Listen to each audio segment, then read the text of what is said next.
everyone. I am Prasenjit here. I am going to share with you all about the life and writings of Dr. Sarvepalli Radhakrishnan.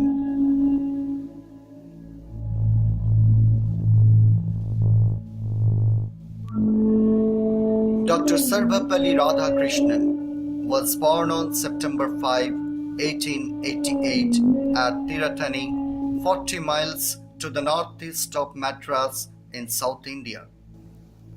His early years were spent in Tirutani and Tirupati, both famous as pilgrim centers. He graduated with a master's degree in arts from Madras University.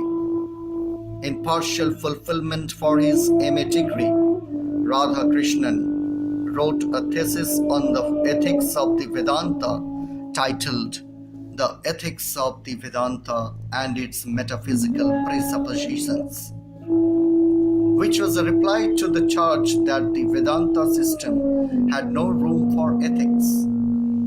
Professor A.G. Hawk awarded the testimonial for this thesis. The thesis which he prepared in the second year of his study for this degree shows a remarkable understanding of the main aspects of the philosophical problems, a capacity for handling easily a complex argument besides more than the average mastery of good English.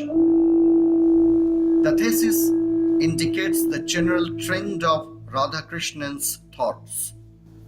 In his own words, religious feeling must establish itself as a rational way of living. If ever the spirit is to be at home in this world and not merely a prisoner or a fugitive, spiritual foundations must be laid deep and preserved worthily. Religion must express itself in reasonable thought, fruitful action, and right social institutions.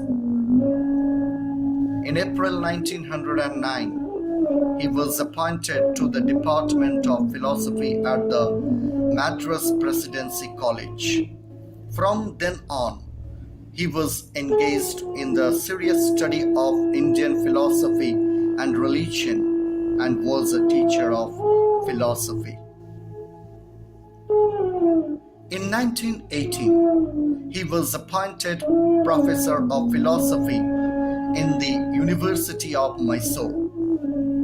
3 years later, he was appointed to the most important philosophy chair in India, King George V. Chair of Mental and Moral Science in the University of Calcutta. Radhakrishnan represented University of Calcutta at the Congress of the Universities of the British Empire in June 1926 and the International Congress of Philosophy at the Harvard University in September 1926. At the Philosophical Congress held at Harvard University, the lack of spiritual note in modern civilization was the focus of his address to the general meeting. In 1929, Radhakrishnan was invited to take the post vacated by Principal J. Esting Carpenter in Manchester College, Oxford. This gave him the opportunity to lecture to the students of University of Oxford on comparative religion. During that visit, he also gave the Harvard lectures on an idealist view of life to audiences at the universities of London and Manchester. In his own words, "It was a great experience for me to preach from Christian pulpits in Oxford and Birmingham, in Manchester and Liverpool. It heartened me to know that my addresses were liked by the Christian audiences. Referring to my sermon on revolution through suffering, an Oxford daily observed, though the Indian preacher had the marvelous power to wave a magic wave of thought, imagination, and language. The real greatness of his sermon resides in some indefinable spiritual quality which arrests attention, moves the heart, and lifts us into an ampler air.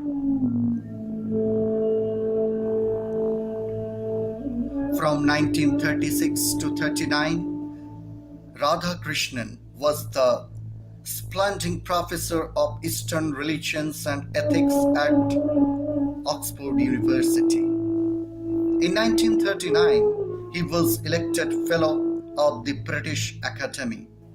From 1939 to 48, he was the Vice Chancellor of the Benares Hindu University. He later held offices that dealt with India's national and international affairs. He was the leader of the Indian delegation of UNESCO during 1946 to 1952. He was the ambassador of India to USSR during 1949 to 52. He was the vice president of India from 1952 to 1962 and the President General Conference of UNESCO from 1952 to 1954. He held the office of the Chancellor, University of Delhi from 1953 to 1962. From May 1962 to May 1967, he was the President of India.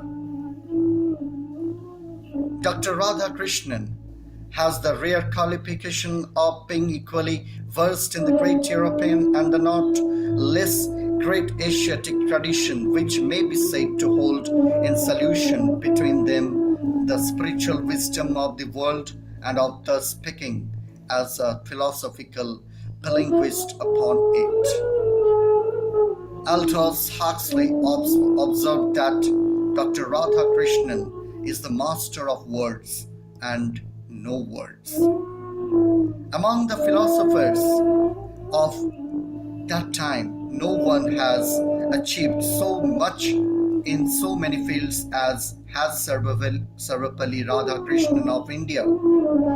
William James was influential in religion, and John Dewey has been a force in politics. One or two American philosophers have been legislators.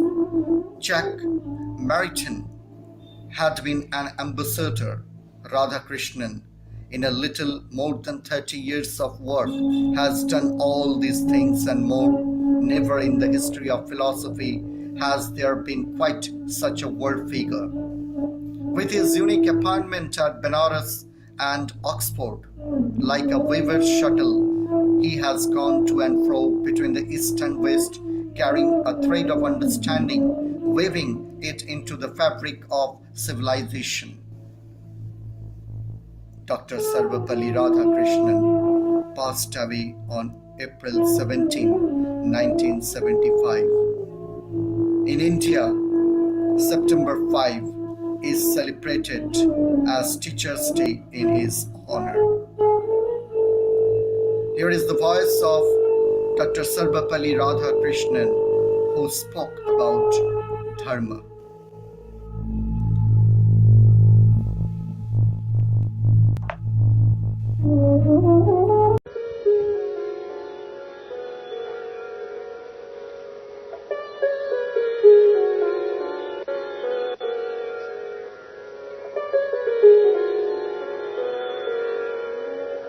Dharma is to be performed by all of us. Anityani sharirani, vibhavo naiva shasvata, mrityus sannihito nityam, tasmat kartavyam dharma sangraha. You have to perform dharma. That's the only obligation that you have in this world. Dharma is paropakara, adharma is parapidana. That's the one simple definition we have had. What's the use of expanding it in series of books?